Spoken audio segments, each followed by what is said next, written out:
Hello friends, कैसे हैं आप सब लोग। आई होप आप सब लोग अच्छे होंगे। आपकी तैयारी भी बहुत अच्छी चल रही होगी।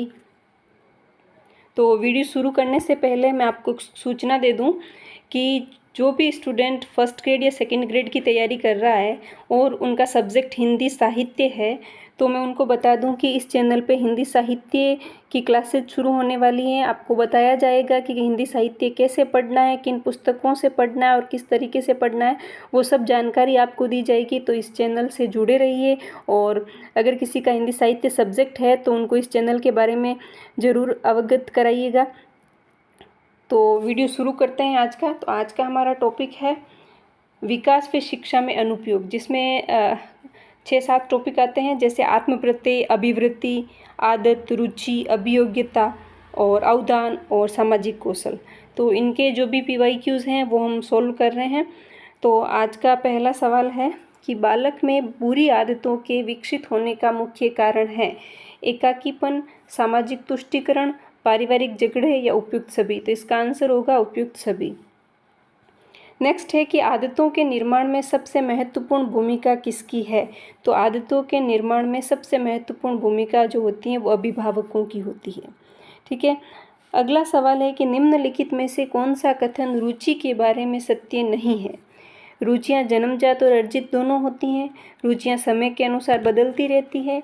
रुचियाँ योग्यताओं एवं अभिक्षमताओं से संबंधित नहीं होती है।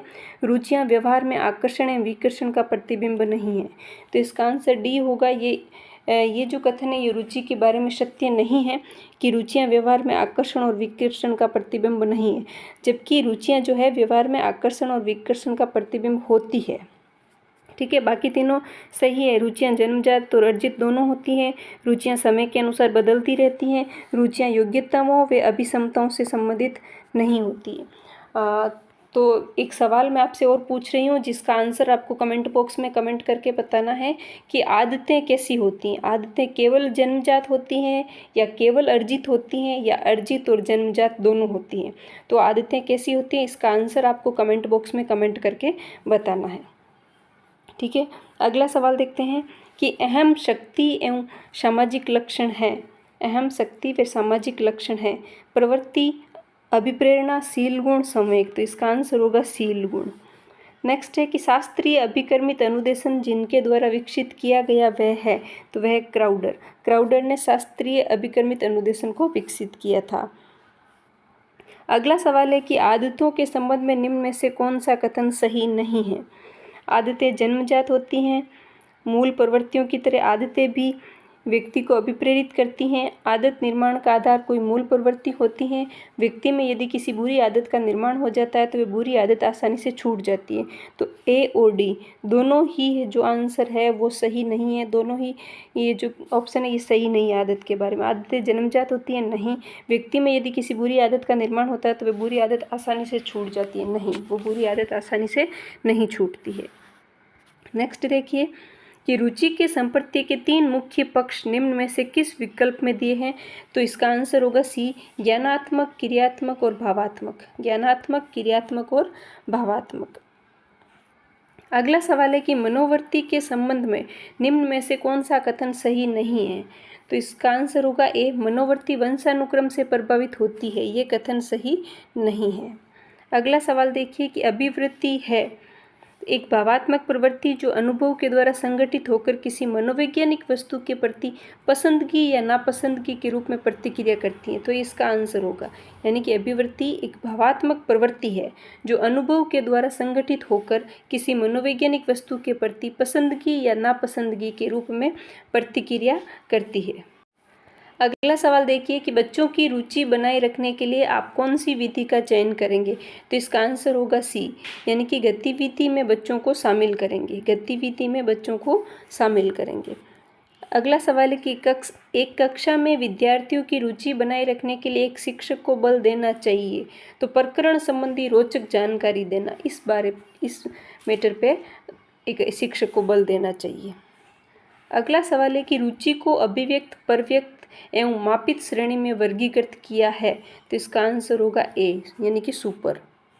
सुपर ने रुचि को अभिव्यक्त, प्रव्यक्त व मापित श्रेणी में वर्गीकृत किया है। नेक्स्ट क्वेश्चन है कि रुचि तालिका बनाने का सर्वप्रथम प्रयास किया। तो कॉर्नेल इंस्टीट्यूट ऑफ टेक्नोलॉजी ने रुचि तालिका बनाने का सर्वप्रथम प्रयास किया। किसने? कॉर्नेल इंस्टीट्यूट ऑफ टेक्नोलॉजी ने। अगला सवाल है कि आत्म प्रत्यय से तात्पर्य व्यक्ति के अपने व्यवहार, योग्यताओं एवं विशेषताओं का मूल्यांकन व अभिवृत्तियों की समग्रता से है। आत्म प्रत्यय की ये परिभाषा देने वाले हैं। तो आत्म प्रत्यय की ये परिभाषा दी है एनसाइक्लोपीडिया ऑफ साइकोलॉजी ने। एनसाइक्लोपीडिया ऑफ साइकोलॉजी ने। अगला सवाल है कि स्व प्रत्यय निर्माण में सहायक है। तो अभिसमता, इसका आंसर होगा अभिसमता। अभिसमता स्व प्रत्यय निर्माण में सहायक है। अगला सवाल देखिए कि अभिरुचि का अर्थ होता है। तो अभिरुचि का अर्थ होता है कि वैयक्तिक योग्यताओं एवं विशेषताओं का योग। अभिरुचि क्या होती है? अभिरुचि वैयक्तिक योग्यताओं एवं विशेषताओं का योग है। नेक्स्ट सवाल है कि विद्यार्थियों की अभिवृत्तियों में परिवर्तन के लिए निम्नलिखित में से किस विधि का प्रयोग अध्यापक को नहीं करना चाहिए? निम्नलिखित में से किस विधि का प्रयोग अध्यापक को नहीं करना चाहिए? तो इसका आंसर होगा ए, यानी कि दबाव से किसी बात या विचार के लिए राजी करना। ये चीज़ शिक्षक को नहीं करनी चाहिए कि दबाव से आप किसी भी बात के लिए या किसी भी विचार के लिए स्टूडेंट को राजी नहीं कर सकते। अगला सवाल है कि अवधान और अभिरुचि एक ही वस्तु को देखने के दो भिन्न तरीके हैं, जैसे एक सिक्के के दो पहलू। ये कथन किसका है? तो ये कथन है रोस का। किसका? रोस का। रोस ने कहा कि अवधान और अभिरुचि एक ही वस्तु को देखने के दो भिन्न तरीके हैं, जैसे एक सिक्के के दो पहलू।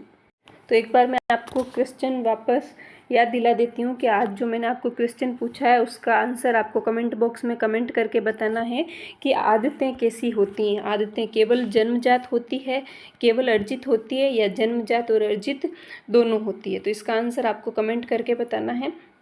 और एक बार मैं आपको फिर से बता दूं कि हिंदी साहित्य से जो भी स्टूडेंट तैयारी कर रहे हैं फर्स्ट ग्रेड या सेकंड ग्रेड की, तो वो इस चैनल से जुड़े रहे, क्योंकि इस पर हम हिंदी साहित्य से संबंधित क्लासेस लेने वाले हैं। तो वीडियो अच्छा लगे तो लाइक और शेयर कीजिएगा, चैनल को सब्सक्राइब कीजिएगा। Thank you so much. मिलते हैं नेक्स्ट वीडियो में। तब तक जय हिंद, जय भारत।